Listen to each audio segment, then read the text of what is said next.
everybody. Welcome to the final card in this week's tarot story. So we're closing this week with the Three of Wands reversed. So the number 3 is connected to increasing momentum. We're really getting our speed up. We're getting some energy, some resonance is happening, right? Wands are connected to the element of fire. They're about feeling confident and impassioned and fiery, just like you might expect. So look at this card upright. It shows a man at a seashore. He's watching ships come in.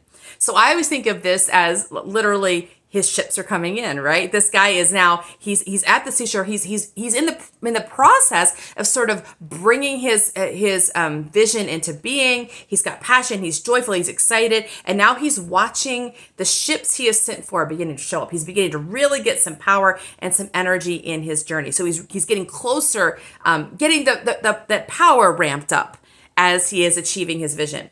So I think of this card as being about the recognition that when our passion gets strong enough, the universe reads it and starts sending stuff our way.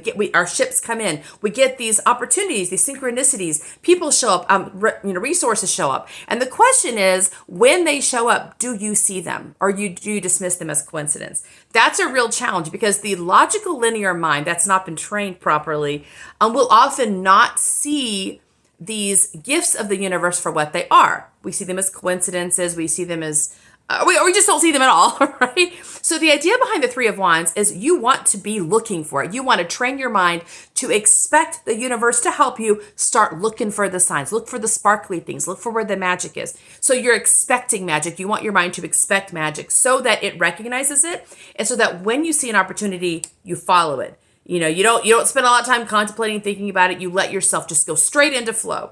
Because if you pause, you're working against your momentum a little bit, right? Like momentum is about movement and power. And the more you live into momentum, the greater the energy is. If you keep breaking in momentum, not that you can't eventually get where you're going. It's just a lot harder. It's a lot more frustrating, right? So this card came to us reversed.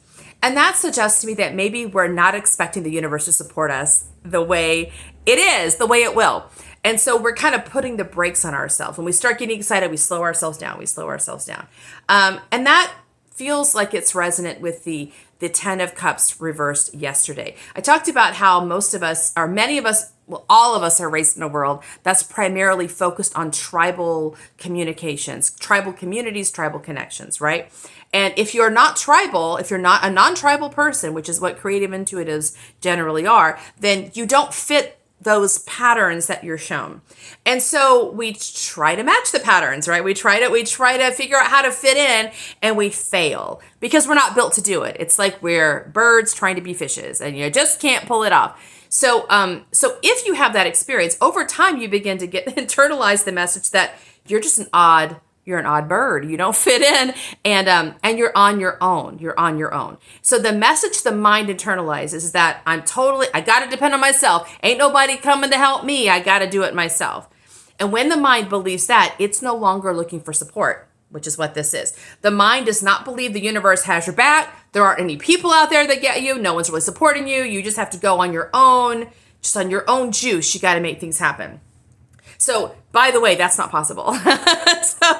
So when the mind sets us up that way, that's not a sustainable energy flow, which means we're going to hit the brakes. We're going to run out of gas. We're going to hit the brakes. So we need the mind to let go of that lesson. It's not a true lesson. It's a consequence of being a different energy in a world that's mostly one energy. So it's not good or bad. It's just, you just have to know that about yourself and accept it as your superpower and help your mind see it that way. So your mind begins to understand that non-tribals, creative intuitives have a different magic available to them.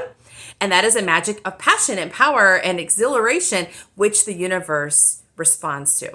So we want to turn this card upright. We want to help the mind expect support, expect the unexpected, right? To look for the indications of magic and then to get excited about it and move forward in it. And that will help us not destroy our momentum by putting on the brakes, by doubting, by questioning, by asking, well, what happens next? All of that is a way for the mind to interfere in what is essentially an energetic experience, which is it's an intuitive experience. We want the mind to be able to relax around that so we can go into flow and take on this adventure full force. So that's our last card. See you next time for our next tarot story. Bye.